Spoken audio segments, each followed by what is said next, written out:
सभी हिंदी साहित्य प्रेमियों का हिंदी साहित्य की क्लास में आपका हार्दिक स्वागत, अभिनंदन। हम कर रहे थे कहानी फणीश्वर नाथ रेणु की तीसरी कसम उर्फ मारे गए गुलफाम। कहानी से संबंधित 2 क्लासेज हमारी हो चुकी हैं। आज की हमारी है तीसरी क्लास। कहाँ तक पढ़ लिया था हमने? जब हाँ जी, हीरामन है वो हीराबाई को लेकर नौटंकी कंपनी में, जो जहाँ पे मेला था फारबिसगंज, वहाँ पर पहुँच गया है। उसके बाद में हाँ जी, उसके बाद में जब उसको अपने दोस्त को वो छोड़ता है उसके पास में, जो हीराबाई है उसके पास में, तो उसका दोस्त है वो उसके पैरों को छूने की कोशिश करता है। सीता मैया की तरह उनके पैर को समझता है। वो जैसे ही पैर को छूने की कोशिश करता है तो जो हीराबाई है वो उसको धमका देती है। तो उनका दोस्त उनके पास में आके उनसे कहता है कि मैं यहाँ से चला जाता हूँ, मेरी एक लदनी है वो लेकर आता हूँ, क्योंकि वो रुकना नहीं चाहता है वहाँ पे। उसी बात के ऊपर खाते समय धोनीराम खाते समय यानी खाना खाते समय धोनीराम और लहसनवा है, उन्होंने पलटदास की टोकरी भर निंदा की, क्योंकि जो पलटदास था वही था हीराबाई के पास में, और वही हीराबाई के द्वारा धमकाए जाने पर अपना मुंह लाल लेकर आगे सामने खड़ा हो जाता है। छोटा आदमी है, कमीना है, पैसे पैसे का हिसाब जोड़ता है। खाने पीने के बाद लाल मोहर के दम ने अपना बासा तोड़ दिया। धुन्नी और लहसनवा गाड़ी जोत कर हीरामन के बासा पर चले।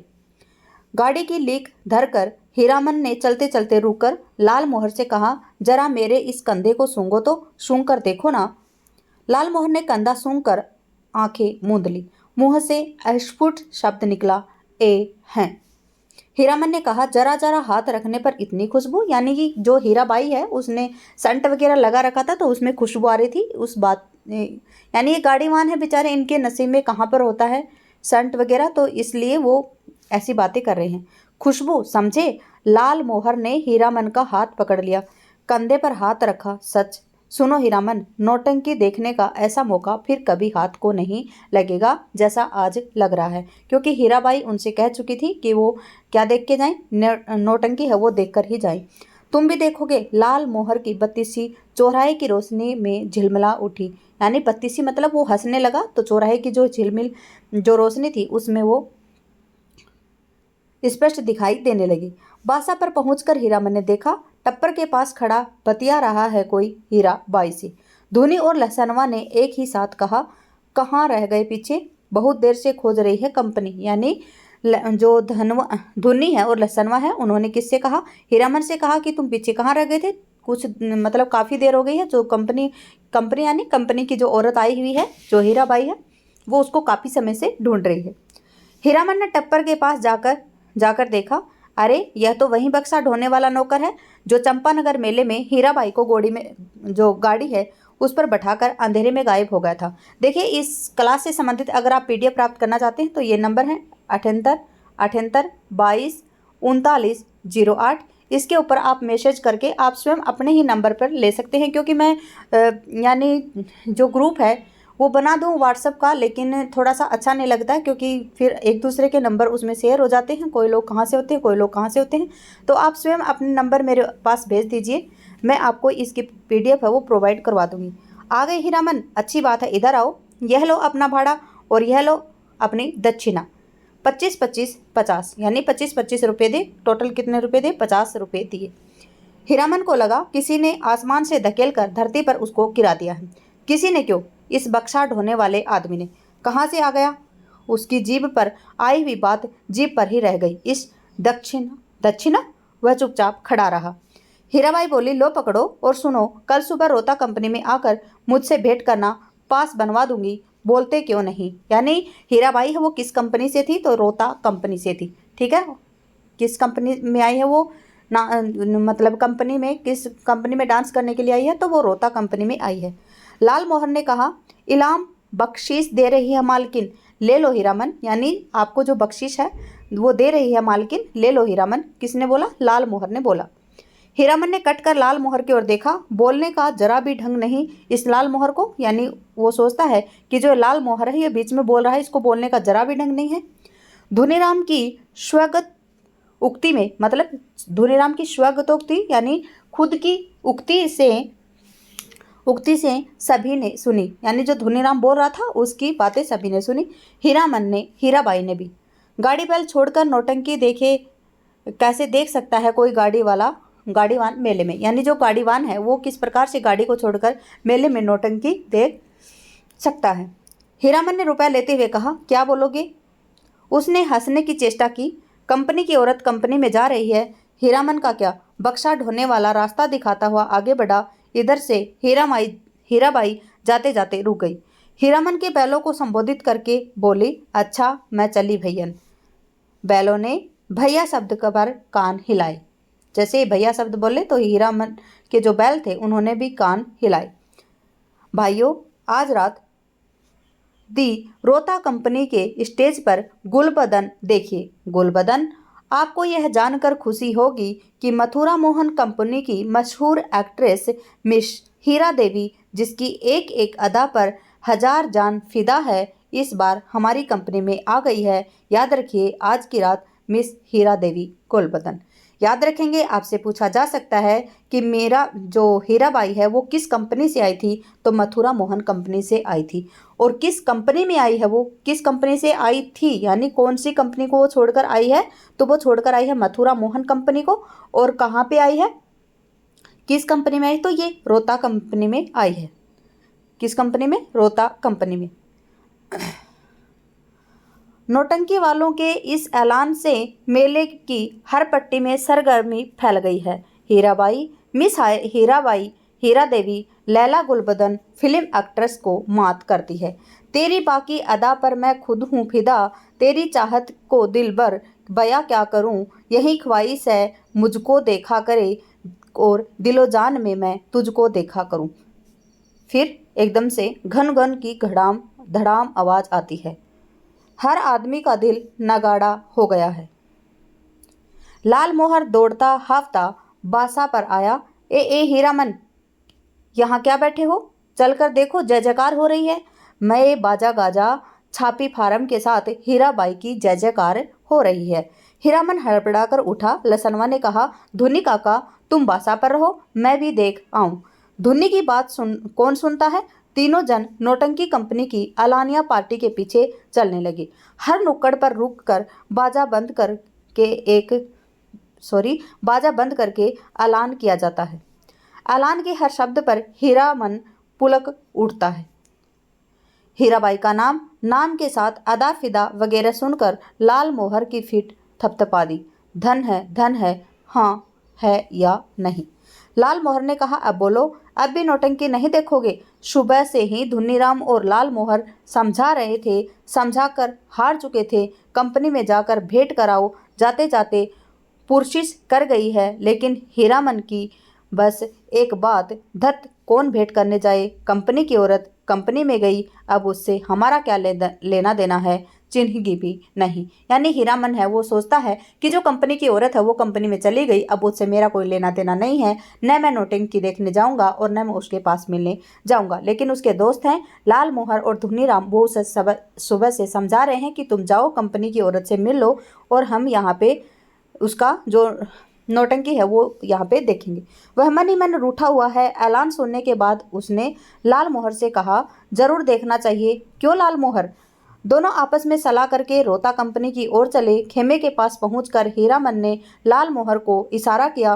पूछताछ करने पर भार लाल मोहर के सिर पर। लाल मोहर कचराही बोलना जानता था। लाल मोहर ने एक काले कोट वाले से कहा, बाबू साहिब जरा सुनिए तो काले कोट वाले ने नाक और भौं चढ़ाकर कहा, क्या है, इधर क्यों? लाल मोहर की कचराही बोली गड़बड़ा गई। तेवर देखकर बोला, गुलगुल नहीं, बुलबुल नहीं।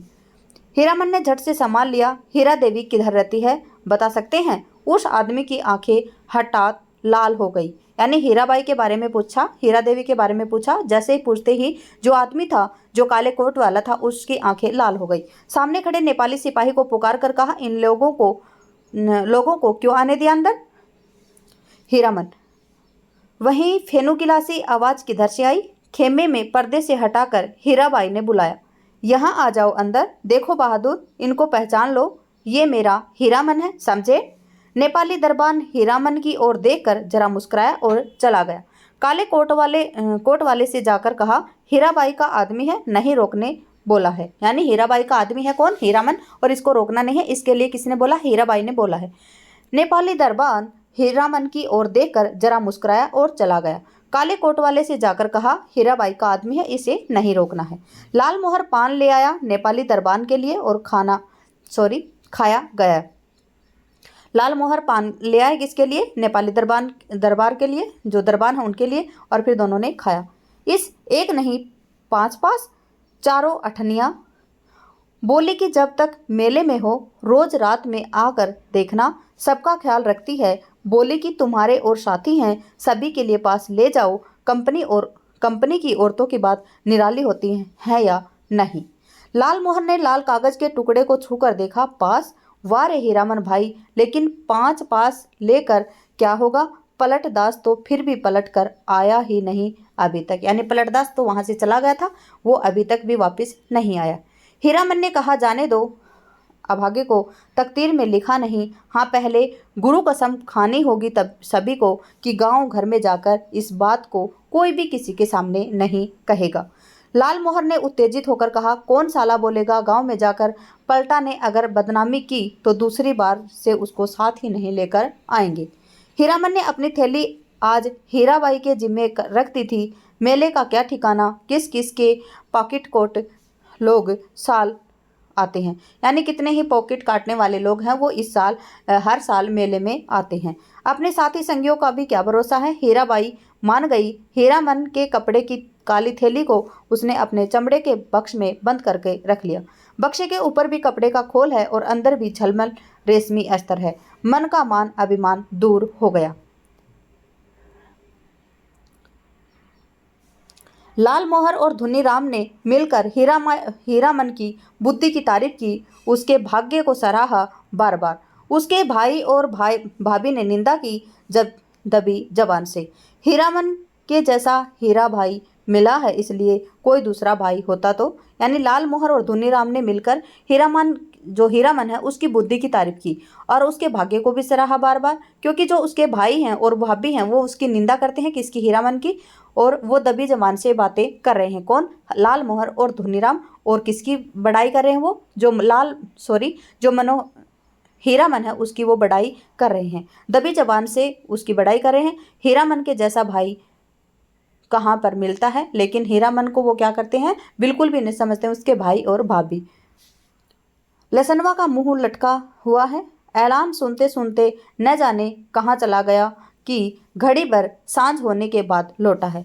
लाल मोहर ने एक मालिकाना झिड़की दी, गाली के साथ, सौदा कहीं का। धुनीराम ने चूल्हे पर खिचड़ी चढ़ाते हुए कहा, पहले यह फैसला कर लो कि गाड़ी के पास कौन रहेगा कौन? यह लसनवा कहाँ जाएगा? लसनवा रो पड़ा। ए मालिक, हाथ जोड़ते हैं, एक को झलक, बस एक झलक। हीरामन ने उदारता से कहा, अच्छा, एक झलक क्यों? 1 घंटा देखना, मैं आ जाऊंगा। यानी कि मैं यहाँ पे रह जाऊंगा और तुम एक झलक नहीं 1 घंटे तक देखना। नौटंकी शुरू होने के 2 घंटे पहले ही नगाड़ा बजना शुरू हो जाता है और नगाड़ा शुरू होते ही लोग पतंगों की तरह टूटने लगते हैं, यानी पतंगों की तरह टूटने लगते हैं। टिकट घर के पास भीड़ देखकर हीरामन को बड़ी हंसी आई। लाल मोहर उधर देख कैसी धक्कम धुक्की हो रही है उन लोगों में, क्योंकि उनको हंसी तो आनी मतलब सही थी, क्योंकि उनको तो मतलब फ्री में पास मिल गया, उनको लाइन में भी नहीं लगना पड़ा, क्योंकि हीराबाई ने उनको पास दे दिया था। हीरामन भाई, कौन पलटदास कहाँ की लदनी लाद लाए? यानी लाल मोहर ने पराए गांव के आदमी की तरह पूछा। यानी कौन पलटदास, कहाँ की लदनी लाद कर लाए हो तुम? और लाल मोहर ने जो पराया गांव होता है उसकी तरह पूछा। पलटदास ने हाथ मलते हुए माफ़ी मांगी। कसूरबार, जो सजा दो तुम लोग सब मंजूर है, लेकिन सच्ची बात कहें कि सिया कुमारी, यानी उसके किसके बारे में बात? यहाँ पे सिया कुमारी कौन है? हीराबाई है। हीरामन के मन पर पुरई नगाड़े की ताल पर विकसित हो चुका है। बोला, देखो पलटा, यह मत समझना कि गांव घर की जनाना है। देखो तुम्हारे लिए भी पास दिया है, पास ले लो अपना और तमाशा देखो। लाल मोहर ने कहा, लेकिन एक शर्त पर पास मिलेगा। बीच बीच में लसनवा को भी। पलटदास को कुछ बताने की जरूरत नहीं, वह लसनवा से बातचीत कर आया है अभी। लालमोहर ने दूसरी शर्त सामने रखी, गांव में अगर यह बात मालूम हुई कि किसी तरह, फिर बीच में ही बात काटते, राम राम, दांत से जीभ को काटते हुए कहा पलटदास ने कहा, बताया, अठनिया फाटक इधर है। फाटक पर खड़े दरबान ने हाथ से पास लेकर उनके चेहरे को बारी बारी से देखा, बोला, यह तो पास है, कहाँ से मिला? अब लालमोहर की कचराही बोली सुने कोई। उसके तेवर देखकर दरबान घबरा गया। मिलेगा कहाँ से? अपनी कंपनी से पूछ लीजिए जाकर। 4 ही नहीं, देखे एक और है। जेब में 5वां पास निकाल कर दिखाया लालमोहर ने। 1 रुपया फाटक पर नेपाली दरबान खड़ा था, यानी 1 रुपया वाले फाटक पर कौन खड़ा था? नेपाली दरबान खड़ा था।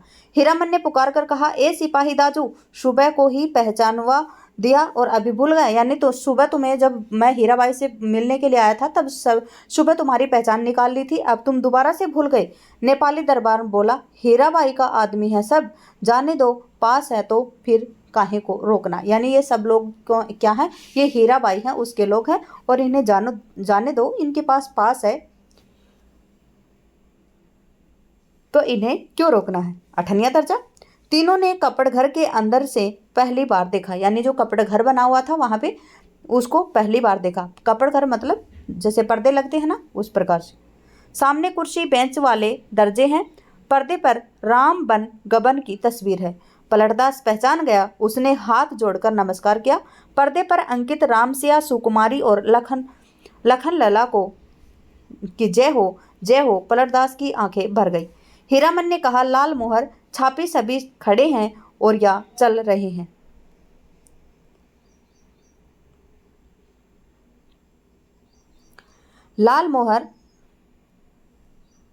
लालमोहर अपने बगल में बैठे दर्शकों से जान पहचान कर चुका है। उसने कहा, खेला अभी पर्दा के भीतर है, अभी जमीन का दे रहा है लोग जमाने के लिए। पलटदास ढोलक बजाना जानता है, इसलिए नगाड़े के ताल पर गर्दन हिलाता है और दिया सलाई पर ताल काटता है। बीड़ी आदान प्रदान करके हीरामन ने भी एकाध जान पहचान कर ली है। लालमोहर के परिचित आदमी ने चादर से दे ढकते हुए, नाच शुरू होने में अभी देर है, तब तक एक नींद ले लें। सब दर्जा से अच्छा 8वां दर्जा, सबसे पीछे सबसे ऊंची जगह है, जमीन पर गरम पुआल, कुर्सी बेंच पर बैठकर इस सर्दी के मौसम में तमाशा देखने वाले अभी गुज गुज कर उठेंगे चाह पीने। उस आदमी ने अपनी संगी से कहा, खेला शुरू होने पर जगा देना। नहीं, खेला शुरू होने पर नहीं, हीरिया जब स्टेज पर आए तो हमको जगा देना। यानी आपस में वहाँ पे बातें हो रही हैं। हीरामन के कलेजे पर जरा आंच लगी। हीरिया बड़ा लटपटी आदमी है, आदमी मालूम पड़ता है। उसने लालमोहर को आंख के इशारे से कहा, इस आदमी से बतियाने की ज़रूरत नहीं है। यानी ये हीराबाई है, उसको हीरिया बोल रहा है, तो इससे बतियाने की ज़्यादा ज़रूरत नहीं है। घन घन घन धड़ाम पर्दा उठ गया है। हीराबाई शुरू में ही उतर गई स्टेज पर। कपड़ घर खचमखच भर गया। हीरामन का मुंह अचरज में खुल गया। लालमोहर को न जाने क्यों ऐसी हंसी आ रही थी। हीराबाई के गीत के हर पद पर वह हंसता था बेवजह ही। गुलबदन दरबार लगा कर बैठी है, ऐलान कर रही है कि जो आदमी तख्त हजारा बनाकर ला देगा, मुँह मांगी चीज इनाम में दी जाएगी।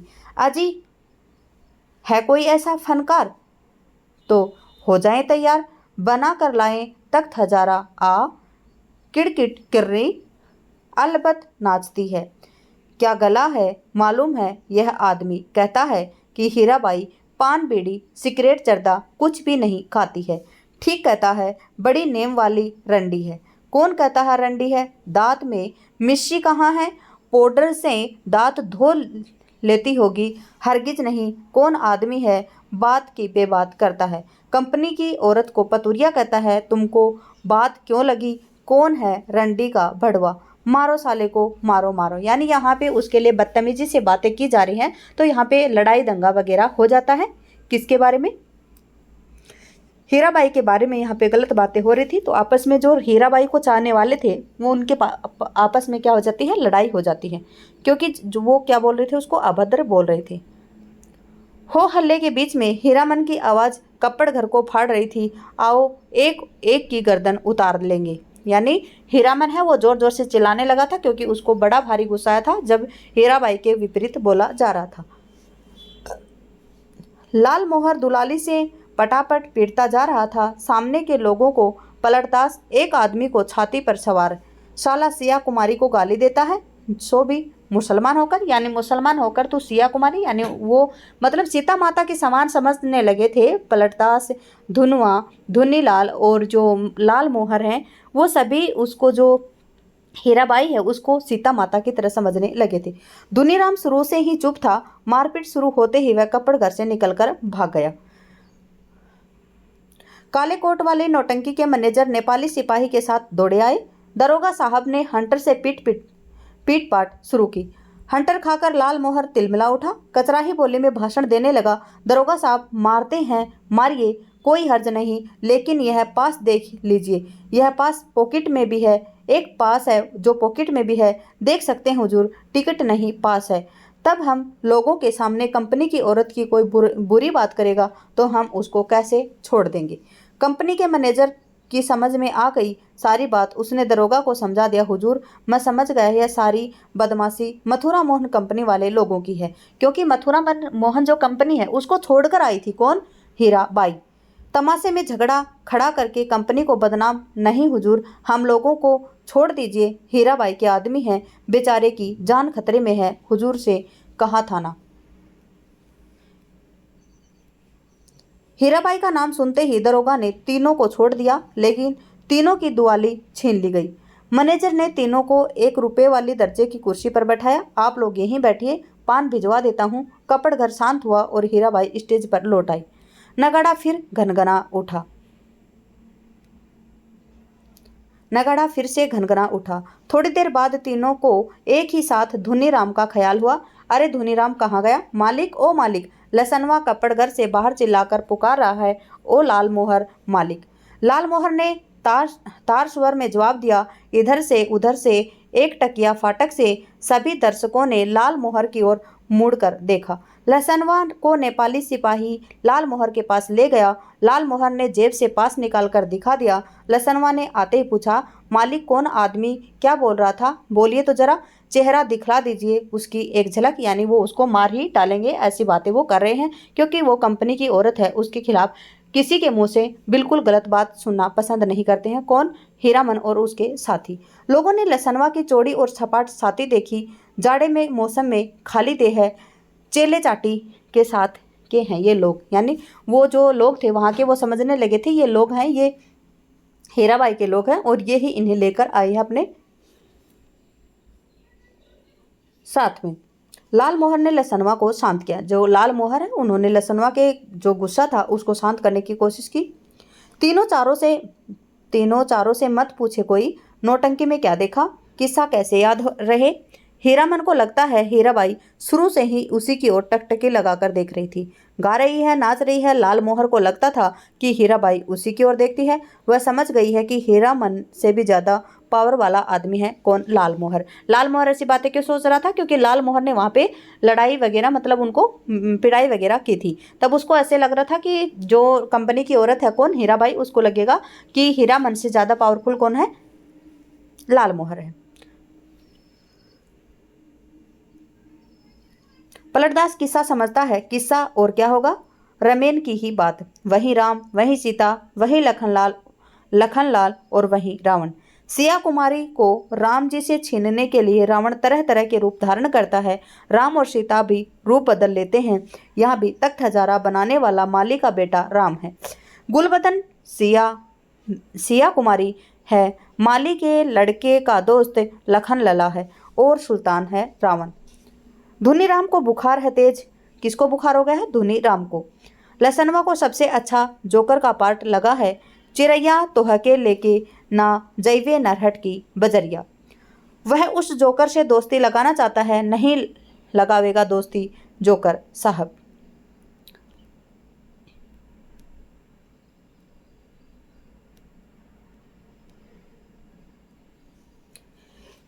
हीरामन को एक गीत की आधी कड़ी हाथ लगी है। मारे गए गुलफाम, कौन था यह गुलफाम? हीराबाई रोती हुई गा रही थी, अजी हाँ मारे गए गुलफाम। यहीं से लिया गया है इस पंक्ति को, मारे गए गुलफाम। इसको बोला जाता है, इस कहानी को क्या बोला जाता है नाम, मारे गए गुलफाम। और वैसे इस कहानी का नाम क्या है, तो वो है तीसरी कसम। टीडी टीडी बेचारा गुलफाम, यानी कि ये गुलफाम कौन है, ऐसा सोच कौन रहा है, हीरामन सोच रहा है। तीनों को दुआली वापस देते हुए पुलिस के सिपाही ने कहा, लाठी दुआली लेकर नाच देखने आते हो, यानी तीनों को वो दुआली दे दी और फिर उनको बोलता है कि जो लाठी वगैरह लेकर, मतलब लाठी दुआली लेकर तुम यहाँ पे नाच देखने आते हो। दूसरे दिन मेले भर में यह बात फैल गई कि मथुरा मोहन कंपनी से भागकर आई हीराबाई, इसलिए इस बार मथुरा मोहन कंपनी नहीं आई है, क्योंकि जो मथुरा मोहन कंपनी है वो इस फारबिसगंज मेले में नहीं आई है, क्योंकि जो हीराबाई है वो उस कंपनी से भागकर यहाँ पर आ गई है। कौन सी कंपनी में, रोहता कंपनी में आ गई है, मथुरा मोहन कंपनी को छोड़कर। उसके गुंडे आए हैं, हीराबाई भी कम नहीं है, बड़ी खिलाड़ औरत है, 13 देहाती लठेत पाल रखे हैं, वह मेरी जान भी कहे तो क्या मजाल है। यानी सब लोगों को लगता था कि जो हीरामन और जो हीरामन के दोस्त हैं ये कौन है, ये हीराबाई के कौन है, लठेत हैं। ओके, प्रोग्राम कितने दिन चला है, 10 दिन तक, यानी दिन रात चला है। दिन भर भाड़ा ढोता हीरामन, शाम होते ही नौटंकी का नगाड़ा बजने लगता। नगाड़े की आवाज़ सुनते ही हीराबाई की पुकार कानों के पास मंडराने लगती, भैया मीता हीरामन। क्योंकि जो आपसे पूछा जा सकता है कि उसने हीराबाई है, उसने हीरामन को किस किस नाम से पुकारा था, तो भैया, मीता, हीरामन, उस्ताद और गुरुजी। हमेशा कोई ना कोई बाजा उसके मन और कान में बजता ही रहता था दिन भर, क्योंकि जिस आदमी की हमें लत लग जाती है तो उसका हमें अपने आसपास हमेशा ही ऐसे लगता है कि वो आदमी हमेशा ही हमारे आसपास है। कभी नगाड़ा बजता, कभी ढोलक, कभी हीराबाई की पेंजनी। उन्हीं साजों की गत में हीरामन उठता बैठता, चलता फिरता, नौटंकी कंपनी के मैनेजर से लेकर पर्दा खींचने वाले तक उसको पहचानते हैं, हीराबाई का आदमी है। कौन, हीरामन, क्योंकि उसकी पहचान अब अच्छे से हो गई थी कि ये हीरामन है, ये हीराबाई का आदमी है। और हीरामन है, उसको सारे दिन किसकी लत लगी रहती थी, तो हीराबाई की लत लगी रहती थी।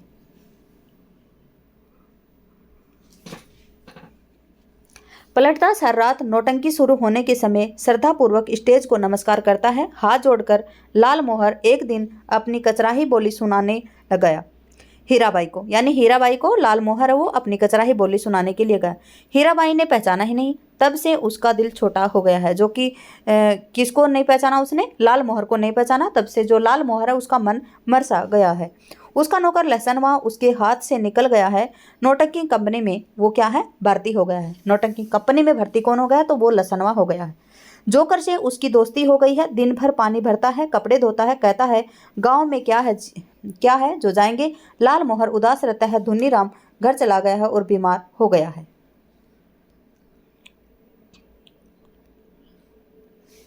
हीरामन आज सुबह से 3 बार लदनी लाद कर स्टेशन आ चुका है। आज न जाने क्यों उसको अपनी भौजाई की याद आ रही है। धुनीराम ने कुछ कह तो नहीं दिया है, बुखार की झोंक में, यानी धुनीराम है उसको बुखार आई हुई है तो उसने कुछ कह तो नहीं दे। यही कितना अटर पटर बक रहा है। गुलबदन तख्त हजारा लहसनवा मौज में दिन भर हीराबाई को देखता होगा। कल कह रहा था, हीरामन मालिक तुम्हारे अकबाल से खूब मौज में हूँ। हीराबाई की साड़ी धोने के बाद कटोते का पानी जो अत्तर गुलाब हो जाता है उसमें अपनी गमछी भी डुबोकर छोड़ देता हूँ। लो सूंघोगे, हर रात किसी न किसी मुंह से सुनता हूँ हीराबाई रंडी है। कितने लोगों से लड़े वह, कौन लड़ना चाहता है, हीरामन लड़ना चाहता है, क्योंकि जो लोग उसके लिए हीराबाई के लिए गलत बोलते हैं तो वो हीरामन को पसंद नहीं आता। बिना देखे ही लोग कैसे कोई बात बोल सकते हैं। लोगों को भी, राजा को भी लोग पीठ पीछे गाली ही देते हैं। आज वह हीराबाई से मिलकर कहेगा, नौटंकी कंपनी में रहने से बहुत बदनाम करते हैं लोग, सर्कस कंपनी में क्यों नहीं काम करती, सबके सामने नाचती है। हीरामन का कलेजा दब दब दब दब चलता है।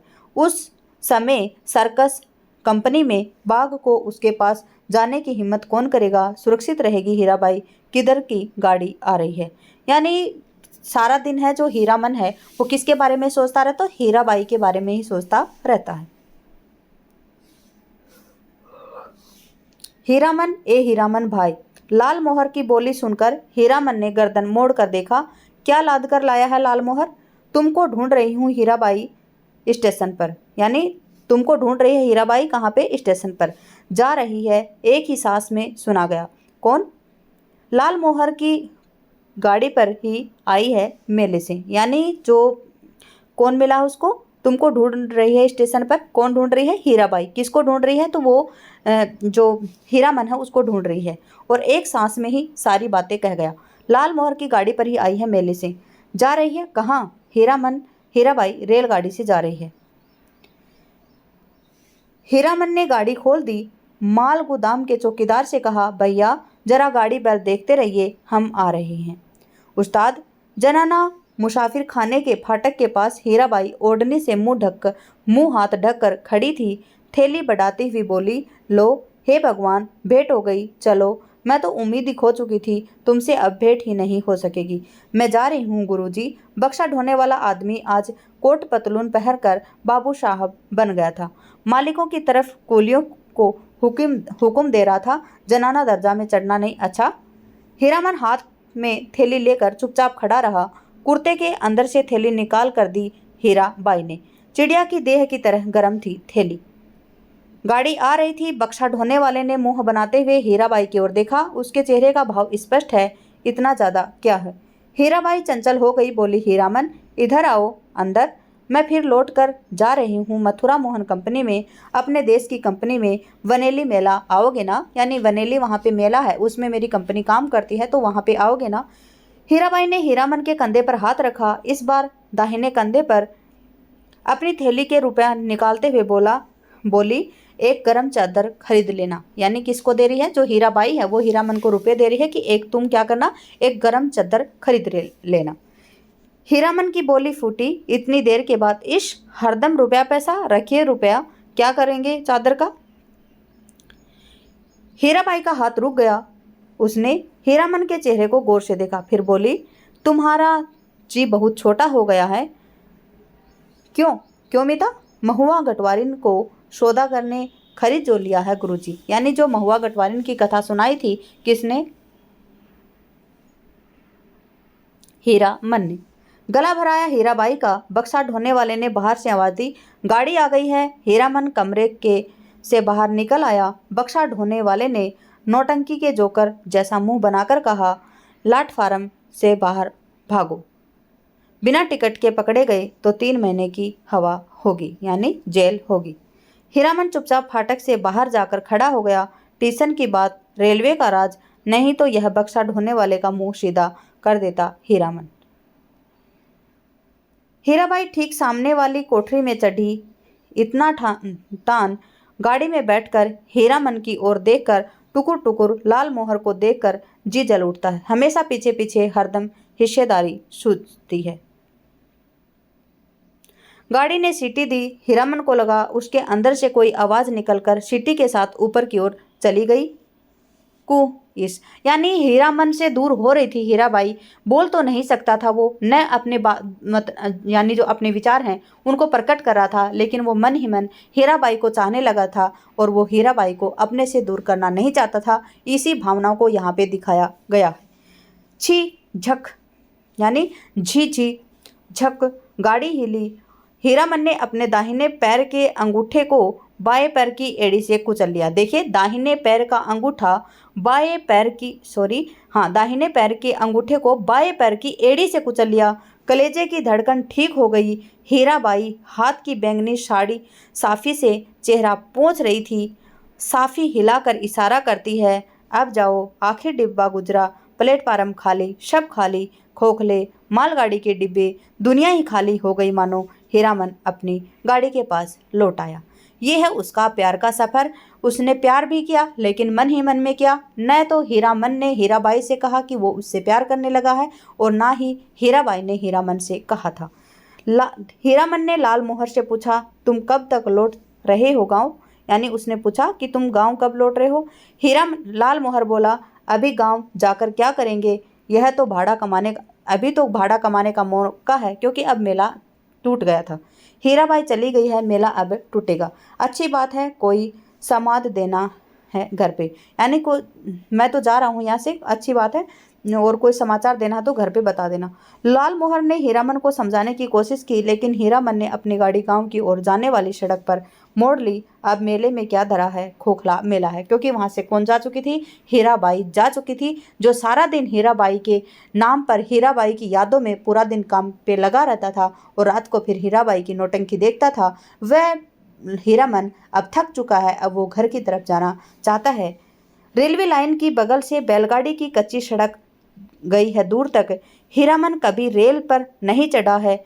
उसके मन में फिर पुरानी लालसा झांकी। रेलगाड़ी पर सवार होकर गीत गाते हुए जगन्नाथ धाम जाने की लालसा जगी। उलटकर अपने खाली टप्पर की ओर देखने की हिम्मत नहीं होती है। पीठ में आज भी गुदगुदी लगती है। आज भी रह रहकर चंपा का फूल खिल उठता है उसकी गाड़ी में। एक गीत की टूटी कड़ी वह नगाड़े के ताल पर कट जाता है बार बार। उसने उलट कर देखा, बोरे भी नहीं, बांस भी नहीं, बाग भी नहीं, परी, देवी, मीता, हीरा देवी, महुआ कटवारिन, कोई भी नहीं है। अकेला ही रह गया कौन, हीरामन। मरे हुए मुहूर्तों को गूंगी आवाजें मुखर होना चाहती हैं। हीरामन के होठ भी हिल रहे हैं। शायद वह तीसरी कसम खा रहा है कि कंपनी की औरत की लदनी नहीं करेगा। पहली कसम कौन सी खाई थी उसने, तो चोरी बाजारी का माल नहीं ढोएगा। दूसरी कसम खाई थी कि बास की लदनी नहीं करेगा, और तीसरी कसम खाई थी कि कंपनी की औरत की लदनी नहीं करेगा। हीरामन ने हठात अपने दोनों बैलों को झिड़की दी, दुआली से मारते हुए बोला, रेलवे लाइन की ओर उलट उलट कर क्या देखते हो। दोनों बैलों ने कदम खोलकर चाल पकड़ी। हीरामन गुनगुनाने लगा, अजी हो मारे गए गुलफाम। और इसी के साथ में आपकी कहानी होती है खत्म। कहानी कैसी लगी आप कमेंट बॉक्स के माध्यम से जरूर बताएंगे, क्योंकि लंबी कहानी थी, मैंने खूब समझाने की कोशिश की है। एक एक क्वेश्चन को बताया है कि किस प्रकार से इस कहानी से क्वेश्चन बन सकते हैं। कहानी की PDF अगर आप प्राप्त करना चाहते हैं तो आप हमारे नंबर हैं 7878223908 इसे संपर्क करके PDF प्राप्त कर सकते हैं। ओके, धन्यवाद।